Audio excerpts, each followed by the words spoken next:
that's very good. Does anyone else want to say what else happens when you raise the reserve price? Yeah, go ahead. Doesn't the average price go up? Yeah, that's what Sam said. but what else? But what else happens?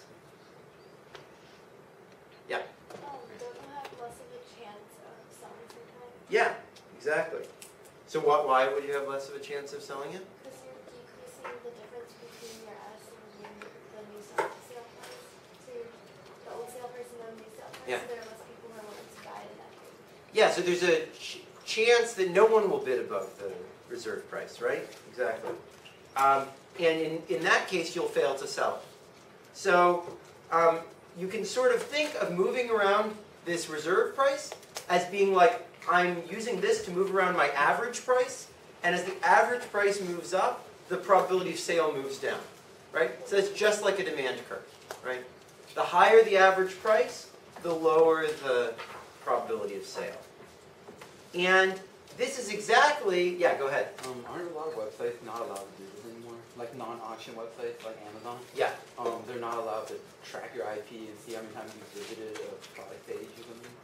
Well, actually, they do still a lot of it. But the point I was trying to make was not that they would track you individually, but just that they would randomly, for different people, try charging them different prices, see how many people buy at different prices, and use that to trace out the overall demand curve rather than individual people's demand curve. So, INOV et al. Got this amazing data set. So they went to eBay and they got every piece of data eBay has. Every demographic information, everything that they have about everyone who's ever sold or bought anything on eBay. And every transaction, everything. And so what they did is they used this to draw out the demand curves for auctions. And the amazing thing is they found that almost all the demand curves had exactly the same shape.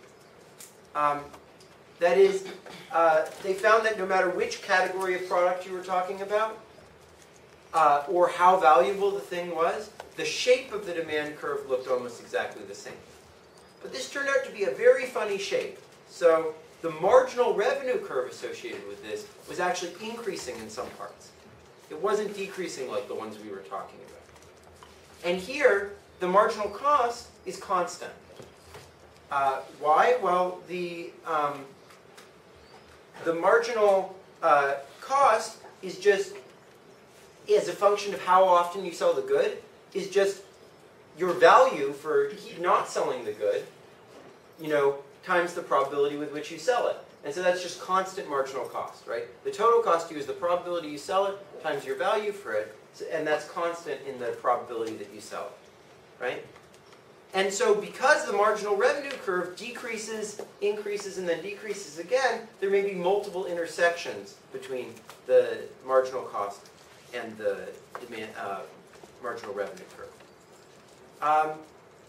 And so what this means is that at some point as my marginal cost increases, I'm going to jump from selling with a high probability to selling with a lower probability. Just like when we looked at those wiggly marginal cost curves, as the price rose, we jumped from selling a lower quantity to selling a higher quantity. And one way we can represent this is with what's called an ironing line. So this is a line which starts, which is sort of such that if my marginal cost were below this line, I would charge the high quantity. If my marginal cost is above this line, I'll charge the low quantity. I'll sell the low quantity.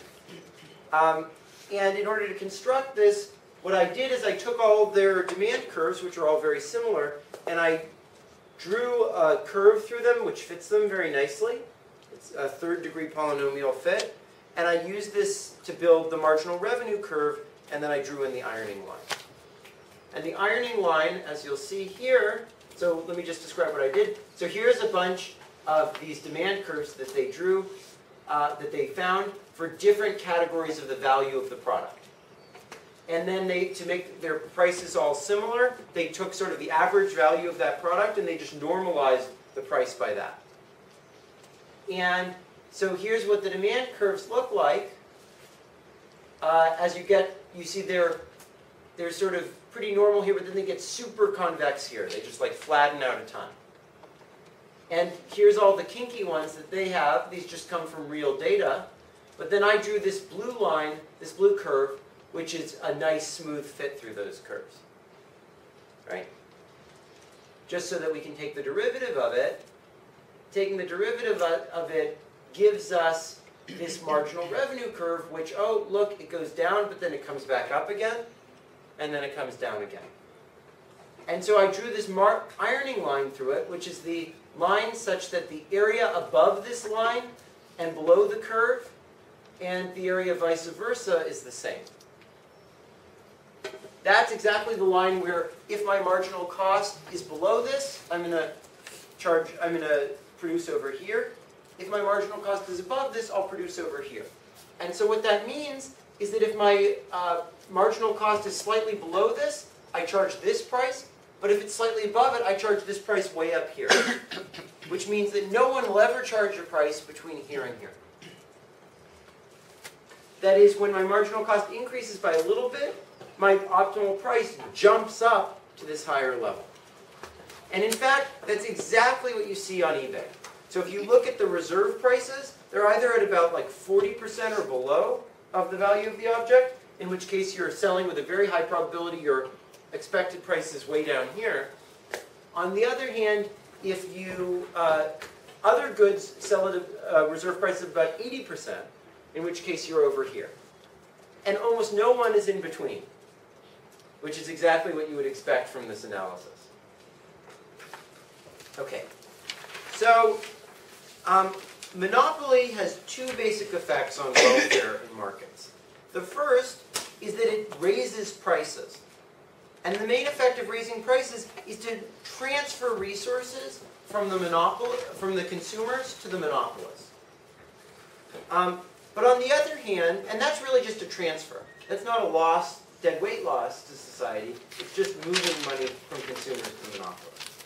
But it has a second very important effect, which is it reduces the quantity sold inefficiently. And that is a deadweight loss. And the question is, how do we know that that's a deadweight loss? How do we know that it's inefficient to reduce the quantity below the place where price equals marginal cost? Calvin, how do we know that that's inefficient? Well, if you're not going to, basically it's not at P equals to MC, so it's not Pareto efficient. So just describe intuitively what's happening when the quantity gets reduced below that point. What's the problem? Basically, you have a case where price is greater than marginal cost. Yeah. So in that case, like some people who want the product will not be able to get it. Exactly. So there's some people who are willing to pay more than it costs society to produce the thing, and yet they're not being served, and that's inefficient, right? Okay. Again, the reason why this occurs is because the firm would like to charge high prices to the inframarginal people, but make sure that the marginal people still get served. But it can't do that. It would like to avoid the inefficiency that it causes, but it can't avoid that and still charge high prices to the inframarginal. Right? So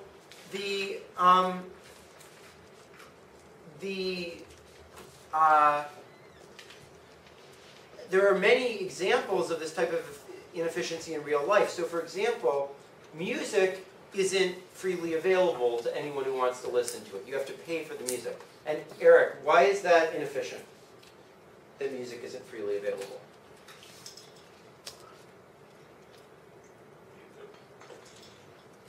Or like movies or something like that.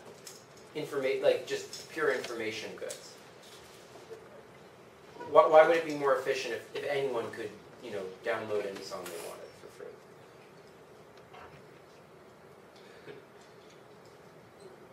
From an economic perspective, why would that be more efficient? Then everyone who would want to listen to it can listen to it. Yeah, but in particular, it doesn't cost anyone anything. If you listen to music, that doesn't cost anyone else anything, right? Right. And so those should be freely available to people because they have no cost, right? Anything that has no cost should be available for free, right? But it's not because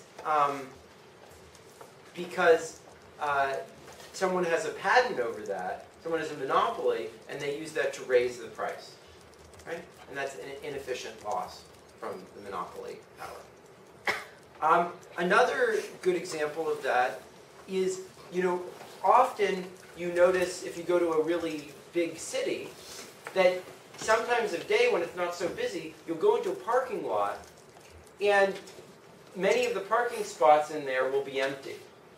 Even though there are people constantly roaming around the streets trying to find a place to park for less. That's totally inefficient, right? Nobody would lose anything if people just parked their cars in those parking lots. But because they have market power, they raise the price so as to, and they reduce this, and then people spend all this time roaming around the streets of the city looking for a place to park, right? And that's clearly a waste of time and energy, right? So, effectively, monopoly means that consumers create an externality for the firm, right?